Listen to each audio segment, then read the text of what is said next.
ગુજરાતમાં આપનું સ્વાગત છે। શ્રી સ્વામિનારાયણ મંદિર દ્વારા ખનન, મંદિરના સંતો દ્વારા સરકારી ખરાબાની જમીન પચાવી પડવાનો કારસો કરતા હોય તેવો વિડીયો વાયરલ। રાજકોટના ધોરાજી તાલુકાના ફરેણી ગામે શ્રી સ્વામિનારાયણ મહામંત્ર પીઠ મંદિર આવ્યું વિવાદમાં। ફરેણી ધામ સ્વામિનારાયણ મહામંત્ર પીઠ મંદિર પાછળ ગોચર સરકારી ખરાબાની જમીન ઉપર મંદિર દ્વારા કબજો કરતા હોય તેવો વિડીયો જાગૃત નાગરિક દ્વારા સોશિયલ મીડિયામાં કરાયો વાયરલ વિડીયોમાં ફરેણી શ્રી સ્વામિનારાયણ મહામંત્ર પીઠ મંદિરના સંતો દ્વારા સરકારી ખરાબાની જમીન ઉપર માટી નાખી 10 વીઘા જેટલી જમીન પચાવી પડવાનો કારસો કરતા હોય તેવો વિડીયો વાયરલ। ફરેણી શ્રી સ્વામિનારાયણ મહામંત્ર પીઠ સંસ્કરણના મંદિર સંતો દ્વારા ફરેણી સરકારી ખરાબાની ગોચર જમીન ખોદી નાખી માટી મોરમ વેચતા હોવાનો જાગૃત નાગરિકોનો આક્ષેપ।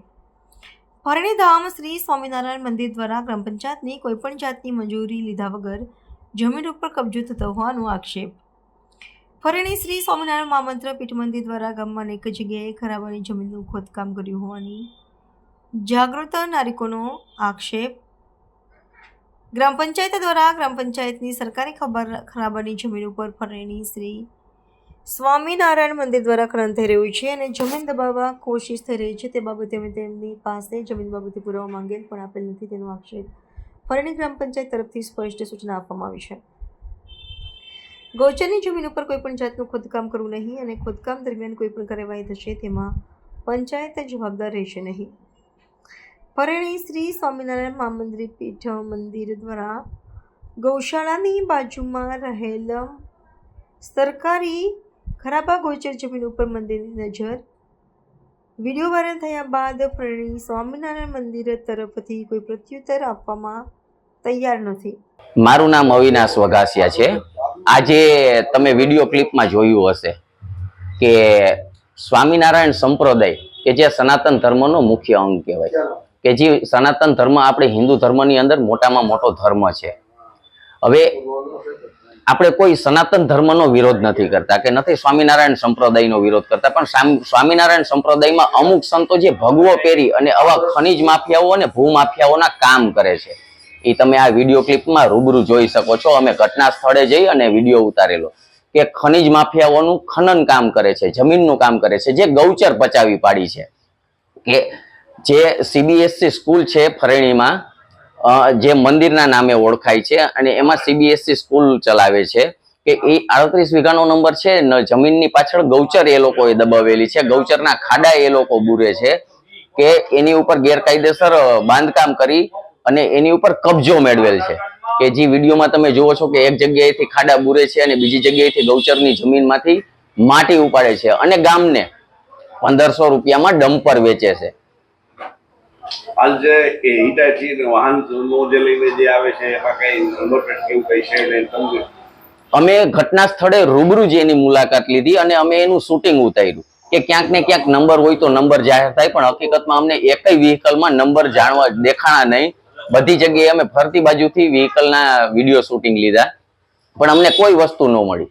શું તમારી માંગણી છે? અમારી માંગણી એક જ છે કે તંત્ર દ્વારા આની ઉપર કાયદેસર કડક પગલાં લેવામાં આવે અને જે ભગવા કપડાં પહેરી અને જે સનાતન ધર્મને બદનામ કરે છે એની જગ્યાએ આવા લોકોને તાત્કાલિક જેલના સળિયાઓની પાછળ નાખવામાં આવે, જેથી કરીને દુનિયાને ખબર પડે કે આ ધર્મના નામે ધતિંગ કરે છે। મારું નામ સરપંચ પ્રતિનિધિ ધોરુભાઈ શેખવા, ફરેણી ગ્રામ ફરેણી ધામ મંદિર દ્વારા જે ગૌચરની જમીન ઉપર હિટાચી મશીન આપે છે અને ગૌચરની જમીન દબાવવાનો પ્રયાસ કરે છે, શું સમગ્ર વિગત શું છે?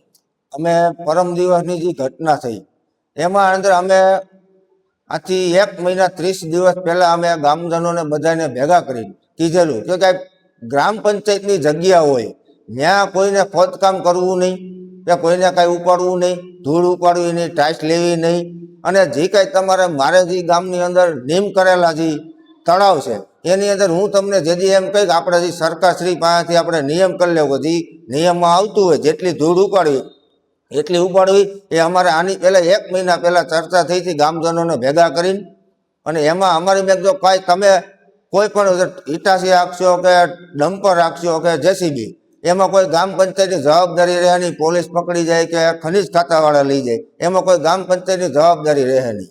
જે અત્યારે જે સ્વામિનારાયણ મંદિર દ્વારા ફરેણી સ્વામિનારાયણ મંદિર દ્વારા ત્યાં હિટાચી મશીન હાકીને ગૌચરની જમીન દબાવવાનો પ્રયત્ન કરી રહ્યા છે, એ શું છે?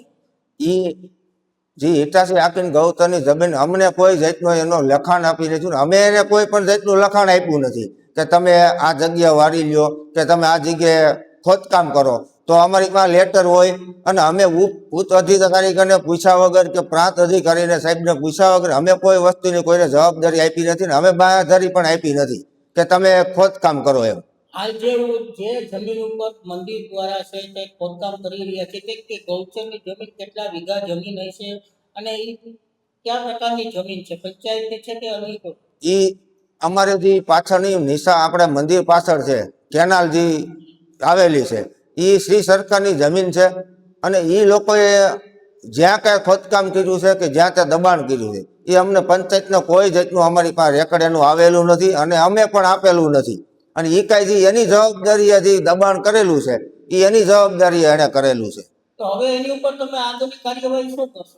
અમે એને આગળની કાર્યવાહી કરશું કે અમારી જેટલી પંચાયતની અંદર જેટલી જગ્યા આવે કે શ્રી સરકાર હોય કે સરકાર એટલે પંચાયત અમે એમ કહ્યું કે આ જગ્યા ખાલી કરી દો એટલે અમે એમાં પગલાં પણ લેશું. એ પંચાયતની કેટલા વીઘા જમીન હશે? એ પંચાયતની અંદાજે 9 થી 10 વીઘા જગ્યા. અને આ કારણમાં હવે તમે આગળની કાર્યવાહી તમે ત્યાં રૂબરૂ મુલાકાત કરીને સ્વામીને મંદિરના ટ્રસ્ટીઓને કાંઈ સમજાવ્યા છે ખરા? હા, અમે આની 2-4 દિવસ પહેલા સમજાવ્યા ત્યાં અને આની પહેલા અમારો વાદ વિવાદ તો ઘણો ચાલતો આખા ગામ અરે આથી 10 વર્ષ પહેલા આ જગ્યા બાબતથી વાદ વિવાદ તો ગામનાઓને અરસપરસ ચાલુ જ છે. એટલે એ લોકો ત્યાં એ દબાણ કરેલું હોય પણ એ એમ કહે છે કે અમે 30 વર્ષના પટે અમે આ જગ્યા સરકાર પાસેથી ખરીદી લીધી. એટલે અમે એને જવાબ માંગ્યો હતો તો અમને લખાણ આપો પંચાયતને, તમે જગ્યા ખરીદી લીધી હોય તો અમને કંઈક લખાણ આપો એટલે અમે તમને કંઈક કરી શકીએ. અમારી પાસે એનું કોઈ જાતનું લખાણ છે નહીં. तो व्हाट्सएप, ट्विटर, फेसबुक, इंस्टा जहाँ भी आपका अकाउंट है इसे शेयर बटन के द्वारा वहाँ पर शेयर करें